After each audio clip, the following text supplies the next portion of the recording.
Mohawk Jewelers, timeless jewelry for generations. Good evening, everyone. Welcome to Fight Against COVID 19. I'm your host, Dr. Shapali Agrawal. Thank you for liking, subscribing, and getting connected to the show. We are very excited because the show is creating awareness for people who are working behind the scene and helping frontline healthcare workers.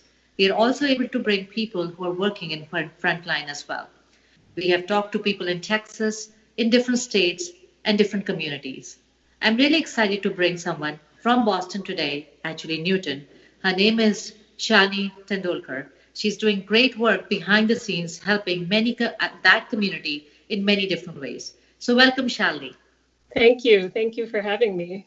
It's an honor to have you. So Shalini, tell me a little bit about yourself before we go into what work you are doing. Sure, absolutely. So I am a senior lecturer. For my day job, I actually work at Tufts University in Medford, teaching undergraduate students in the Department of Community Health. I also happen to be a resident of Newton, Massachusetts. I've lived here for really almost 11 years at this point. And I have two young children that are both in the school system here. And so I'm both a teacher and also a neighbor living in this community. That's amazing, Shalini. So tell me a little bit about what you've been doing in terms of supporting COVID-19 and all the efforts in your community. Sure, absolutely. So about 8 weeks ago, I'm active on a bunch of different Facebook pages in our community, specifically targeted to parents of children. And about 8 weeks ago, I was reading the news about COVID, thinking about it, and really thinking about the impact of COVID on families in our community, and specifically the impact on families that might be marginalized. So families receiving, for example, free and reduced lunches at school, and the potential implications of sort of losing that resource. Yeah. And so in the process of sort of kind of having some conversations on a Facebook page about this, I realized there was a lot of interest in our community around coming together to support families through what would potentially become a really big crisis in our community and really around the world. And so I launched a Facebook page on a whim one morning, thinking let's create a space where we can all as neighbors come together and talk about how to support each other. And so the page was born. It's called Newton Neighbors, Helping Neighbors. And in 8 weeks, the interest in this whole initiative and work has just exploded. We have really 3,100 members on this Facebook page, and really it's everyone from just neighbors in our community to different city organizations, partners, and we've basically spent the last 8 weeks working to support each other in a whole variety of different ways through this page and through the networks that it has really allowed us to grow.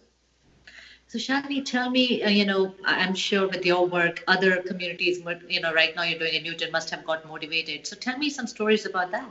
Yeah, absolutely. So when we first, and I should say also, in addition to kind of talking about the way other communities might have been motivated by us, I should say we were also motivated by other communities. When we first launched, we found a survey online through a group very similar to ours in Arlington, and we sort of borrowed this survey and adapted it for our own community.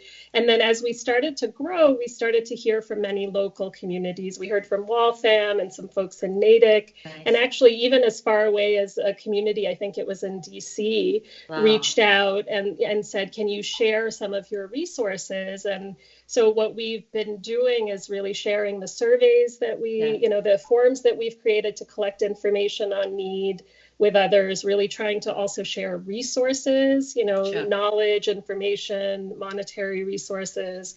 But we're really, I feel like we're all in this together. And so it's really important we not just focus on our own communities, but really support those around us. Yeah. So what motivated you to do this? I feel like, the whole point, I guess the whole message around COVID-19 is we really need to be careful about distancing and really kind of stay away from people as much as we can to protect our health. And I feel like at a time like this, it's actually really important that though we want to physically distance, that we remain socially connected to each other. And I feel like that's actually a really important thing for us to do at a time like this. And so that really, the kind of interest in bringing people together and creating a space for that really is, I think, what motivated me. And also just thinking about the families in our community that may not have a voice, that may be the most marginalized, or may not be able to access the resources that would be available to all of us. It was really, that was also a big motivation. So, I'm sure bringing so many people, you said 3,100 almost. What are some of the challenges? Like, what are you, when you're actually doing this, there must be some obstacles that come to your way. Yeah. I think what has been wonderful is there's so many people in Newton and so many organizations working to support people that need help. But the fact is that many members of our community and other communities face really persistent need. It could be, food needs, financial needs. And though everyone is working hard to provide the support, I think that the enormity of the issue and the fact that this is not a 1 week or 2 week or 1 month problem for many families is part of the challenge. And I think also the other challenge and the thing that I've really recognized through this is that like COVID-19, this is not when the problem started. These problems have persisted for a very long time, and COVID-19 has just really amplified them. Tell me some stories, like something that touched your heart through this effort. Like, is there something that happened that you supported and you felt like, oh, it's worth it? Yeah, so there's actually a home for seniors in our community called Coleman House. And a couple of weeks ago, there was a huge storm in our, basically in our region, and it knocked out power to Coleman House. And so all these seniors in this particular home lost all their food, their perishable food, because their fridges were not working.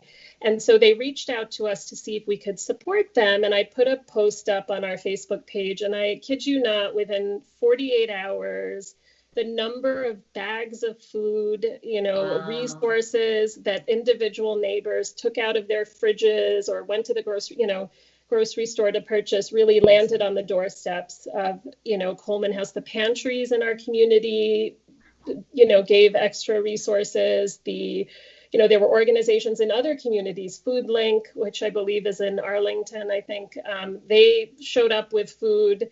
So everyone really came together, and it was really heartening that we could do that in such a quick way when a crisis really hit. And did you connect to any of those elders and you talked to, and how did that feel? Yeah, so I heard actually from the folks that work with them, so the director of resident services, and they said they were just so completely thankful and overwhelmed by the idea that people who didn't know them were willing to help them, and in such a quick and organized way. So they were incredibly grateful, and we were grateful to be able, to support them as well.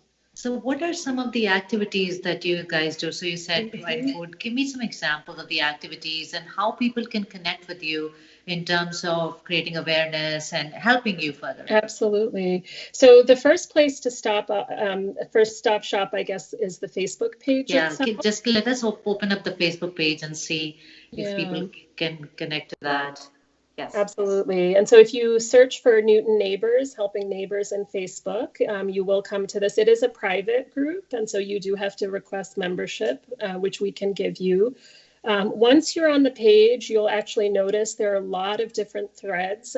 I should acknowledge I'm not the only one working on this project. I actually have 3 fantastic collaborators that couldn't be here today, but the 4 of us really spend a good chunk of our time organizing requests. So if someone is in need of support, they can go to the page, they can post a request for food or whatever it is they're struggling with.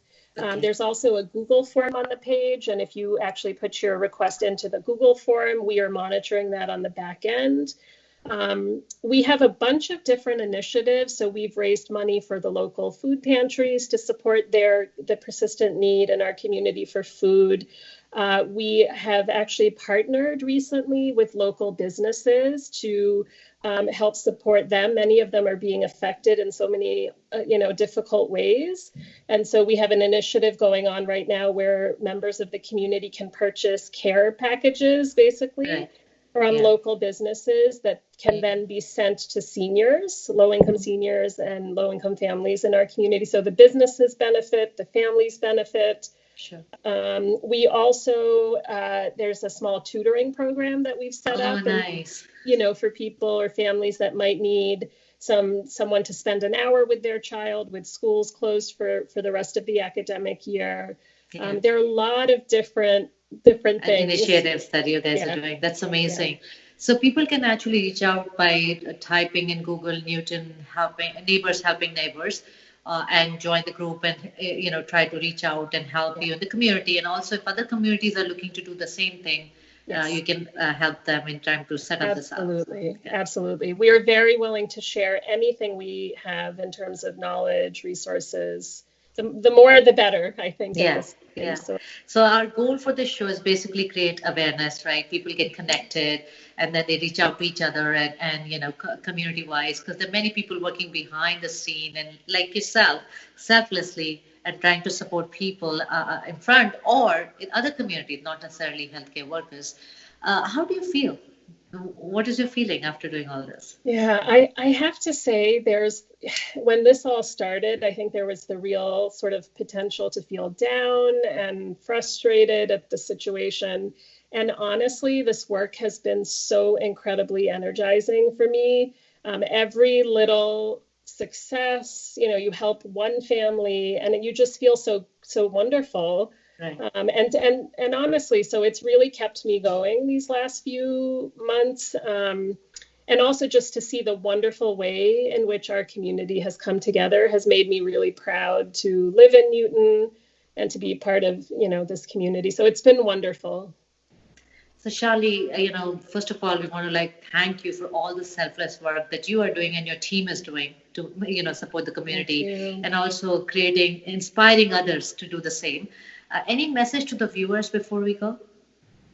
I think my message is get involved in whatever way you can, little, big, find out what's happening in your community, step up. It's easy to feel down and sad about the situation we're in, but if you have the opportunity and ability to take part in something, step up and do it. No, very well said. I think everybody, if one person starts helping in a little way, it'll be a huge effort. So, thank you for your team and thank you again for doing a wonderful job, Shani. It was an honor to have you on the show, and hopefully this show will create awareness. Again, it is Newton Neighbors Helping Neighbors. You can reach out to Shalini Tendolkar for helping or even getting inspired to do something the same in your own community. So thank you, Shalini. Take care. And to my viewers, be safe, be strong, and please practice social distancing. Thank you. Bye. Thank you so much.